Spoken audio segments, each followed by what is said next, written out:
Hello everyone. Today we'll be talking about pancreatic cancer. It's one of the most difficult cancers to be treated, and pancreas is an organ which is situated quite deep inside your abdomen.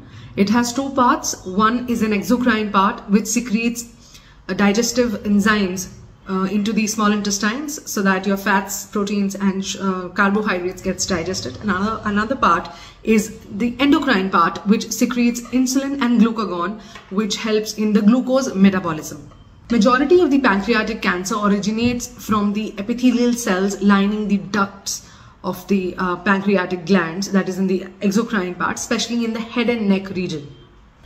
Major risk factors include male gender with over 65 years of age, smoking and excessive alcohol consumption, obesity, lack of physical exercise, a diet rich in red meat, and diseases such as liver cirrhosis and chronic pancreatitis. Initial symptoms of this disease is quite vague as the pancreas is situated quite deep inside your tummy.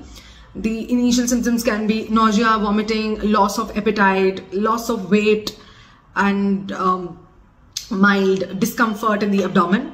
And finally, when the patients present to the doctor, he's already in advanced stages of the disease. Main symptoms are pain in the upper part of abdomen, severe pain which radiates to the back.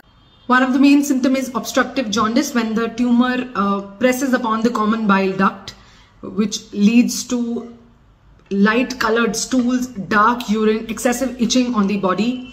Then one symptom can be malabsorption of fats, leading to foul-smelling, greasy stools. Pancreatic cancer also causes the gallbladder to become large and palpable, which is not painful on touch, which is unlike when gallstones are present in it. New onset diabetes in a very old patient can also make us suspect pancreatic cancer. Diagnosis can be done by a CT abdomen, MRI, PET CT, and endoscopic ultrasound can be done for biopsy to confirm the disease. Tumor markers in the blood can be CEA and CA 19.9 to confirm the further diagnosis. Treatment totally depends on the stage of the disease. Surgery remains the mainstay of the treatment, and if the tumor is in advanced stages such as stage 4 or stage 3, then chemotherapy remains the only option. Homeopathic treatment along with modern medicine can help improve the quality of life of the patient and offer great palliative care.